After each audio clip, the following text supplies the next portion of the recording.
Let's have a look for some settings. So we're looking for this cog icon. That's the universal Android symbol for your settings menu. In your settings, there's lots of things that you can do to customize the phone to make it work better for you. But today I'm just going to show you a couple of the key ones that I think everybody should have a look at straight away. The best way for you to get to know what settings are available on your device is to spend some time exploring your phone. Search for any answers you can't find on the internet and really just play until you feel comfortable that you've got the best setup for you. First, let's have a look at some device security features. We're going to start off with one that'll say either device security or lock screen in device or something along those lines. You can see here, for me, it says lock screen and security. Now, the lock screen is really important because this is what stops you accidentally calling someone when your phone's in your pocket. It helps protect you if you lose your phone because it makes it harder for people to have access. You can see here, I'm entering a PIN number lock screen. So you can choose what your lock screen is going to be. Display settings are where you can change the look and feel of your phone. So there's some really handy stuff in here. For example, you can change the brightness of your screen. You can also set the size of the font on your screen. So you can make it bigger or smaller depending on whether or not you've got your glasses with you that day. The most important display setting is the screen timeout setting. Now this is where you can set how long it'll take without anybody touching the phone before your lock screen comes on. Quite often the default is a very short time, like 15 or 30 seconds. Now if you're still trying to get used to your phone, sometimes it takes more than 15 seconds to find the icon that you're looking for. So a good idea is to turn the screen timeout to a little bit longer, say 2 to 5 minutes. Your battery settings will help you manage your battery life. Here you can see what is using the battery and some settings to manage power saving features. I can see here how much time I've got left to use my battery, and I can see the two different power saving modes. This is where I can trade off functionality for a longer time between charges. You can see my phone has two different modes. They might look a little bit different on your phone, but they're very much the same thing. So have a look through your battery settings and see what power saving modes you've got available. As you can see, I can either get 34 hours or 76 hours roughly out of my power saving modes. If I click on the mode that I want, then I can have a read about the sorts of things that won't be working while I've got power mode turned on. I normally keep my power mode on most days, and I can turn it on just by swiping that little button there.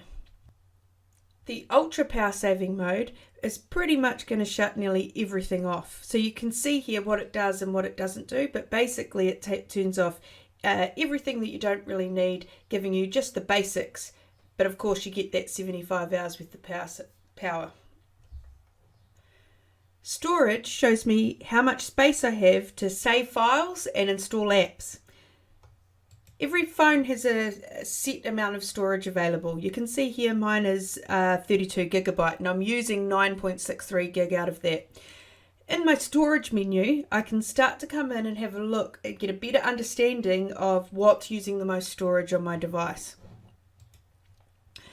If I click on certain buttons within the page, it's going to open up more information. For example, use space. It's going to calculate for me how much of my space is being used on apps, pictures and videos, and audio. If I want to have a closer look at those files, I can come in there and go further. Privacy settings help you control how much information you're sharing. An example of this would be whether or not you want Google to access your location. In the location menu, you can turn this on or off, enable it or disable it here. However, this limits the functionality of the apps that use location searching like Google. So think about Google Maps. So from time to time, you might want to come in here and turn this on or turn it off. I do recommend that you spend some time learning a little bit more about some of the location services and some of the information that you do share using apps and using your cell phone. And Google's a really good place to start for that. If I want to stop sharing my location, I slide the slider and I'm no longer sharing.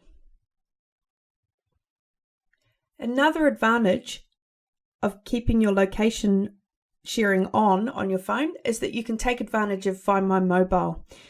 This is a setting where you can control your device remotely. So what that means is that if you ever lose your device or it gets stolen or anything like that, you can log into another computer and find your mobile via its location services. Really handy tool, great safety feature, and something that a lot of people use. Up until now, we've been using the main settings menu to find the different settings that we've looked at. But most phones will have a shortcut bar at their settings menu or something similar to what you're seeing on screen, where you can save the most important settings for you for easy access. You can also make these settings shortcuts on your home screen, which we'll learn about in a different lesson. To edit the settings that you want displayed, click the Edit button. Select the different settings that you want to show in your shortcut key. In my phone, I just tick what I'm looking for. And now you'll see the buttons that I've selected are up front, easy to find, ones that I'm going to access the whole time.